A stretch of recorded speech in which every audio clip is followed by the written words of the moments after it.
Hello everybody, welcome to another episode of Erickson TV. Curtis here with Lauren. Hey Lauren. Hey everybody.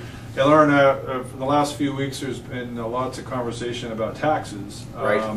One of the things is as this video is being released, we're just finishing up the final extension due dates for the 2010 returns. But also there's a lot of discussion in the political spectrum about, and this isn't intended to be a political discussion, it's more about what some of the policy changes that they're contemplating, such as raising the taxes on the wealthy, for instance. Right. Also, the rich should pay their fair share. Right. Yeah. And one of the candidates for the Republican nomination is a guy named Herman Cain, and he's talking about his 999 plan, which is kind of tax simplification at its best, with 9% income tax rate, 9% corporate tax, and 9% sales tax. And I thought no deductions. No deductions. No deductions. Or limited deductions. Right. Okay. So I thought it'd be interesting to go back in history, and we found this fascinating website that has copies of every historical tax return since the inception of the federal income tax. They used to be a lot simpler. Exactly.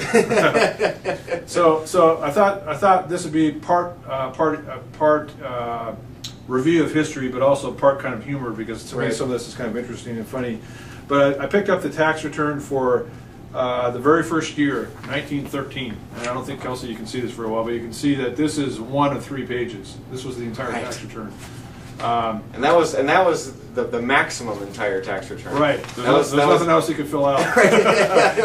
There are no other possible forms. But so the 2 things I got out of this, Lauren, was first of all, it was interesting. For the very first year of the tax return, is actually pretty sophisticated. Oh, really? They had gross income minus general deductions and then equals net income. Okay. Right. So here's some. So first of all, if you had like a business, for instance, for all of our business owner clients, when you have a business, you have to keep track of all your different expenses by category, all your different assets for depreciation. Well, here you just wrote down your one number, your business profit you made that year. That's all you wrote down. Right. The only thing they did is they did give you a separate general deduction for amounts representing a reasonable allowance for exhaustion, wear and tear of property. Oh, okay. That's the historical name for depreciation. Depreciation, right? Which is really interesting. So that for the very first tax return, they already built in the concept of depreciation. But you had to come up with a reasonable estimate. Exactly. Okay. Well, I can already imagine what some people try to do with that. The only other thing I wanted to say is there was only 6 deduction choices that year. One of the other deductions was you could deduct all interest paid for that year on any type of debt, whether it was personal loan, whether it was a business loan, whether it was a mortgage. So it didn't matter. You could deduct the interest. This is the one that kind of dated the return to 1913. It said losses actually sustained in the year from storms or shipwrecks. So how many people have shipwrecks? Right. So I thought that was interesting. Yeah. The last thing I want to say about 1913 was they already built in a graduated income tax. Okay. Right.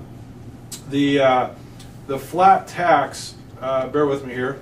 The flat tax was 1% of what you paid on your net taxable income that year. Wow. However, once you exceeded 20,000, your taxes went up. It went up from 20,000 to 50,000. It went to 2%. 2%. Yeah. Once you got to be what's at that time was a mega millionaire, 500,000 or greater. Right. Your surtax was 6%. 6%. Okay. So for everybody, pretty much is about a 1% rate, but then they started the surtax. So in those days, that's not very much tax.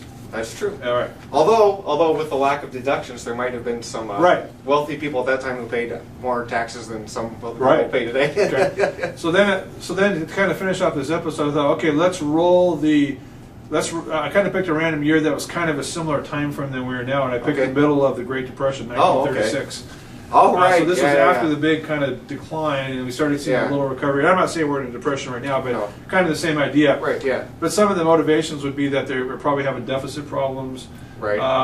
We were finished with World War I. We haven't got into World War II yet, but there was You know, there was a lot of people that were unemployed. You know, probably and they would have had some experience by then with people cheating. Exactly. And trying to get out of paying their taxes. So another future episode, we're going to talk about the letter from the Treasury Secretary. Oh, right, yeah. About that was hilarious because he was having despair about all the cheaters out there. Right, yeah. But here's the interesting thing. First of all, at first glance, the tax return didn't look that much more. It was definitely more complicated. You're not going to be able to see this, Kelsey, but it's much more detail that you have to put in the return. Right, this is more fine print there. Right. First of all, they changed it by that time. If you had a business, you had to start laying out every deduction that you took by category. Okay. Right. Okay. So you can't just say, okay, this is my net profit for the year. Right. You had to explain how you got to that net exactly. profit. They also came up with the term capital gains and capital losses. Oh, interesting. And had a different tax rate for that. Right. Yeah. And last but not least, they had a new and improved graduated tax rate. Okay. So. Well, okay, maybe improved is a little bit of a... but this is what the people were facing in those days. First of all, the normal tax now is 4%. 4%? Instead of 1%, okay? All right. Now, the graduated income tax started, now once you got up into that 10,000 range and higher of income, you're up to 7%, okay? It's going up much more. Right. Yeah. Now, remember we talked about the 500,000 where they had to pay 6%? Right, yeah. Now, if you're at 500,000 of income or greater, you're at 69%. Wow, that's a lot. 69% marginal tax. And the top tax rate was for $6 million or greater, 79%. Wow, this is of income. Of income. Well, then they just figured out ways to not have income. Right. Right. no one was going to pay that high tax rate. But the point of this is that we'll finish it up here is that first of all, by the way, they still have shipwrecks listed. It's not shipwrecks, okay.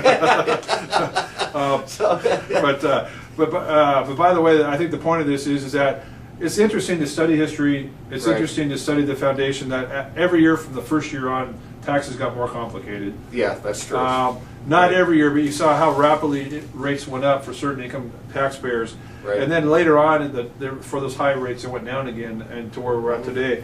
But I think it'd be very difficult to simplify the tax code, beyond what it was like it was in these days. Oh, right.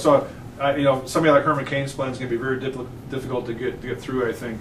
But that last but not right. least, I could see the scenario where this higher tax rate does eventually come through to the wealthier individuals based on what history has shown us here. Right. Oh, yeah. Bill. So definitely.